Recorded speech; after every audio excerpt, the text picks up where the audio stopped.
They clapped his family, so he took revenge. Meet Clyde Shelton, a Philadelphia engineer and a happy family man, waiting for some fried chicken delivery. Uh-oh, not so happy anymore. Looks like someone's gonna get fried, and it won't be chicken. Two bandits hit the man with a baseball bat and tie him up, robbing the place and almost leaving when one of the fellas gets some other ideas. Unfortunately, Clyde's family comes out. His wife and daughter are no longer in the movie. Yeah, that's a good way to put it. At least the burglars knife down Clyde too, so he won't live the rest of his life in self-pity, regret, and mental disease. But fortunately, or not, Clyde survived. Now we meet a career-minded prosecutor, Nick Rice. He breaks the news on the case. One burglar testified on the other one, so the loser who got betrayed has the death penalty. As far as the other one, the judge doubts Clyde's words because he was blacked out during the crime, so the bad guy's only being sentenced for 5 years. Nick suggests that Clyde should take the deal because the defense might win. He's also interested in maintaining his 96% conviction rate, more than justice. So Darby, the guy who did all the worst, will be charged only 5 years for a robbery. Clyde is left feeling betrayed. I wonder why. Nick goes home with a win. What can he say? He's got a family to provide for and a soon-to-be-born daughter, and he's a coward. 10 years pass, and Nick is a happy father of a 10-year-old daughter. Ames, the betrayed burglar, gets executed via lethal injection. However, due to a change in the chemicals, he stops living in agonizing pain. Just how we like it. Someone corrupted the machine. Once it gets inspected, police find a bottle of chemicals and the words written on it, "Can't fight fate." That's what Darby said to Clyde right before he clapped his family. Poetic. Darby is now out, doing just 3 years in prison. He's now enjoying extracurricular activities. Relatable. Suddenly, Darby gets a call from a mysterious caller who warns him about the coming police. He also tells him to get rid of the pistol he just used to shoot the cavalry of police because that wasn't the smartest move. The caller indicates a gun Darby can use to his advantage. It's in the cop's car, and the cop is tasered. If he wants to escape, he should go there. Nice, a mysterious archangel. How lucky are you, Darby? I guess karma's working in reverse today. Darby finds the cop, wakes him up, and they escape. At the safe place, he's ready to take out the cop, but before that, he gets a call from his savior. Ouch. Here's the twist. Turns out it's the same fella, Mr. Clyde. Darby tries to shoot him with the pistol. Oh, here's another twist. It's a trick gun that injects him with a paralyzing agent. He's unable to move, but fully conscious.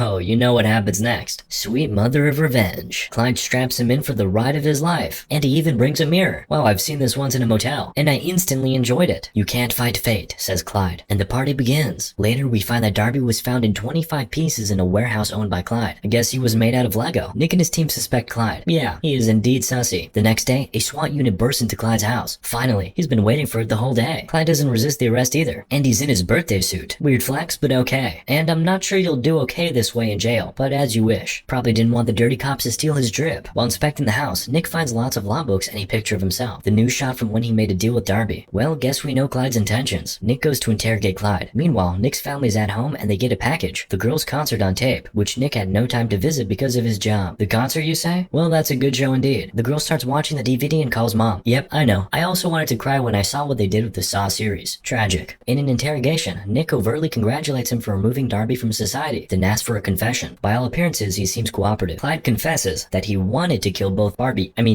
and Ames. It's not quite a confession because he just said he wanted to, not that he did. Gotcha. However, Clyde does offer a full confession in exchange for a deluxe bed in his cell. Whoa, that's a hard bargain. Nick says no. He wants the same bed for himself. Understandable. Meanwhile, Nick gets a call from his wife who's terrified of the home videotape made by Clyde. Oh, come on, it was average. Trust me, just watch She-Hulk. It's way worse. Finally, the team promises to get a nice bed for Clyde, so he promises to confess and goes to jail. At the hearing, Nick denies giving Clyde bail. Then Clyde opposes a motion to deny himself bail, citing obscure legal precedents. Whoa, there were so many legal terms I just lost it. It's like every time I listen to Ben Shapiro. Not everyone finished Oxford. I know I didn't. Not even high school. Nick brings up the confession, but Clyde says he only promised to give a confession. The judge realizes that Nick is a fool, and he was tricked, so she agrees to give Clyde bail. This makes Clyde amused. Huh, so you're gonna give a man accused of 2 clappings bail just because he threw around a few legal terms? Clyde tells Mrs. Judge that he remembers her. Describing this in the nicest way possible, he basically tells her she sucks at her job. She gets offended down to her soul and gets Clyde removed for contempt of court. That was fun. Now we're back in jail. So you got the mattress, Clyde? Where's the confession? Clyde is an honest man and confesses to taking out both Ames and Darby, saying what he did with them in vivid details. But Clyde wants another bargain. The mattress is not enough. He also wants Chipotle with hot sauce served today precisely at 1 p.m. and an iPod. In return, he will give the location of Bill Reynolds, Darby's attorney, who was reported missing 3 days before. Now that sounds like a tasty deal. The Chipotle arrives 8 minutes late because Mr. Warden, the prison chef, decides to become bossy out of the blue and demands multiple precautions. Clyde is disappointed. Yeah, I hate my Chipotle served cold too. Clyde gives up on the coordination, and Nick with Detective Dunnigan finds Reynolds. Buried alive, only minutes dead. Looks like the delay caused him to suffocate because his oxygen tank was set to shut off at 1:15. Damn timing. Meanwhile, Clyde's cellmate wants some Chipotle too, and he's deadly serious about his intentions. How serious? skull-breaking serious. Clyde gives in and shares a steak with him, enjoying small talk. Seems like he's setting up a long-term friendship. He even gives him the remote to the iPod, but all the meanwhile he's getting ready to do something. And he claps him with the T-bone. Darn, friendship ruined. Though for a steak that good, I gotta admit, I would have clapped him too. Clyde gets sent to solitary confinement, and it seems like his story is over. Or maybe not. Nick's assistant Sarah finds evidence of contract payments to Clyde from the Department of Defense. So the head of the DA, Jones Cantrell, takes Nick to meet a CIA operative, Bray, who worked with Clyde. We learned Clyde was once a CIA brain, and he was terrific, working in a black ops think tank on extraordinary methods of killing targets. Remember Kennedy? That was him. Kurt Cobain? Yeah, him too. The man is a born tactician. A man with a plan, if you would. Assume he can see and hear you all the time. Yes, you too. You at home without pants watching this video on YouTube. So it seems that Clyde is in jail because he wants to be in jail, and each thing he does has a deeper meaning. When Nick asks how they should deal with Clyde, Bray says there's only one way. Delete him. Otherwise, they cannot stop him. From what you ask? Well, there are more targets on Clyde's revenge spree. Nick and Jonas convince Judge Laura Birch to violate Shelton's civil rights and restrict his visiting privileges. Playing with the law again? I'm on it, Laura says. Then she answers a call, which explodes, killing her instantly. Wow, should have used a smartphone. Those kill you slowly, not explosively. At the prison, Nick confronts Clyde. He states that vengeance won't bring his family back, but Clyde says this is not an act of revenge on particular people. It's revenge on the failed justice system. So here's the final deal Clyde offers. Release him by 6 a.m. tomorrow, or he'll take out everyone. This guy's going full Joker mode. We truly do live in a society. The whole justice office goes on night shift, picking on Clyde and trying to find his cooperatives, and they're unsuccessful. So they simply wait until 6 a.m. with their eyes steady on the clocks. Just like me waiting for food to be ready in the microwave. So it's 6, and nothing happens. Fine, cheer up team, let's go home. The team gets in their cars, and do I really gotta say it? Boom! Their cars go off and kill those inside, including Sarah. Rip in peace. Remember what Clyde said? It's not about vengeance anymore. It's about the cold Chipotle.